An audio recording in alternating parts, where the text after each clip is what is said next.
I spoke to Madam Lam. She lived next to a neighbour who splashed liquids at her front door for close to 10 years. One option is to move out. But is that easier said than done? I'm meeting housing agent Janet Al.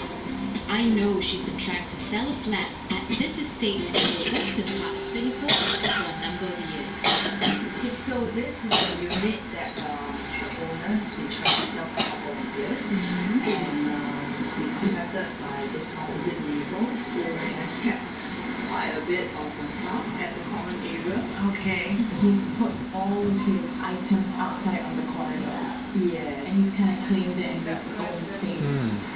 So how did the problems caused by this neighbour affect the sales of this flat?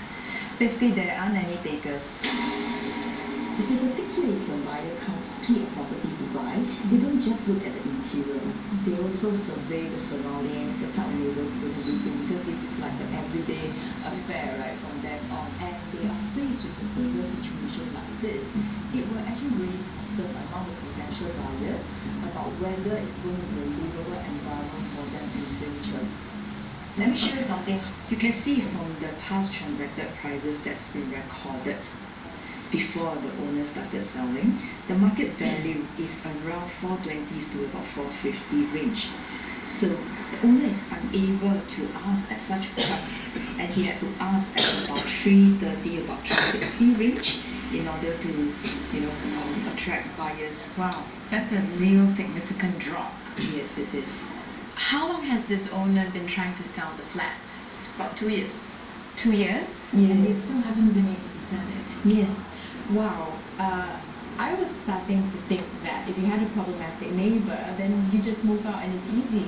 But I'm really starting to realize it's not that easy to just move out and sell the flat. Correct. Because he can't get it sold, he's unable to move to another replacement home. Right. So therefore he's stuck. So moving out is not always an option. And even less so when you have a family of 5, like Shafi and Ida. I've been trying to have a word with Shafi's neighbour. He went out. Okay. I finally managed to get him on the phone. He declined an on-camera interview, but agreed to let me share his views.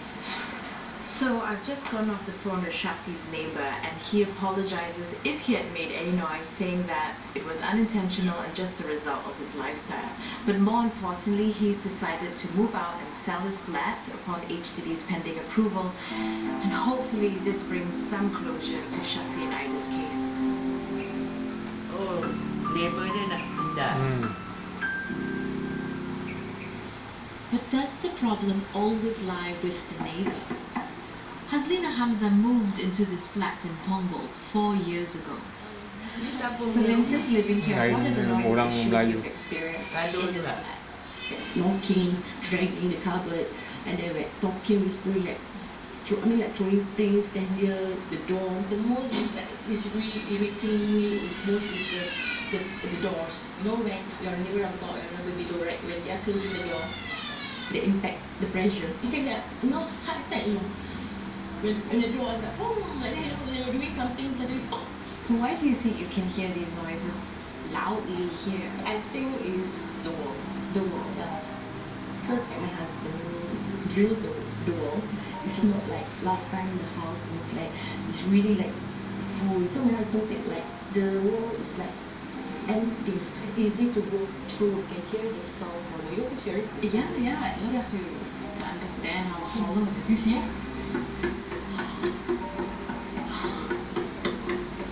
There's literally nothing in this wall. Tembok suara tembok. Hazlina believes the sounds are amplified in newer HDB flats because the walls are thinner. Tembok dia So I'm tak putting this tipis theory lah. to the test.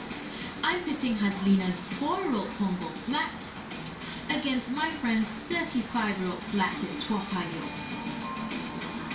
I'm getting help from acoustic consultants. They'll measure how much noise can pass through the walls and ceilings from one unit into another in both flats. We will know in a few days if there's any difference between the two.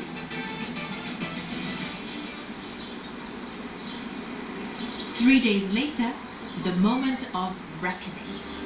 So Bruno, what did the tests tell us? So we did two types of tests. Yeah. One is called an STC test, in which we measure the noise traveling from one room to the other through a wall. And then the other test is an IIC test, which we actually measure the sound traveling through the slab and then to the room downstairs. The result is actually quite consistent in between the old HDB and the new HDB. Okay, so they're almost the same then. Yes, they match quite well.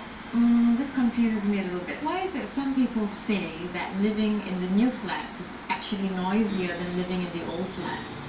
So one of the factors behind that is because some of the newer developments, the units are smaller and the development itself is more densely packed, as opposed to the older developments where the units are bigger and not as dense. So what happens is now when you live in close quarters, you're going to be able to listen to your neighbor more easily. Another situation that may aggravate the issue is because sometimes in newer developments, the surrounding area is not totally developed yet. So especially during nighttime, any sound that your neighbor makes is going to pick up your attention, even though the actual noise is not high. So, walls amplifying sounds? Not really. Turns out, we could be just more densely packed these days. So how do I deal with a neighbor from hell? Well, I could try and find an amicable solution through various third-party agencies, but when the dispute is about noise, that's going to be difficult because you can easily find out the permissible noise levels for factories and construction work in your residential area. But when it comes to your neighbors, it's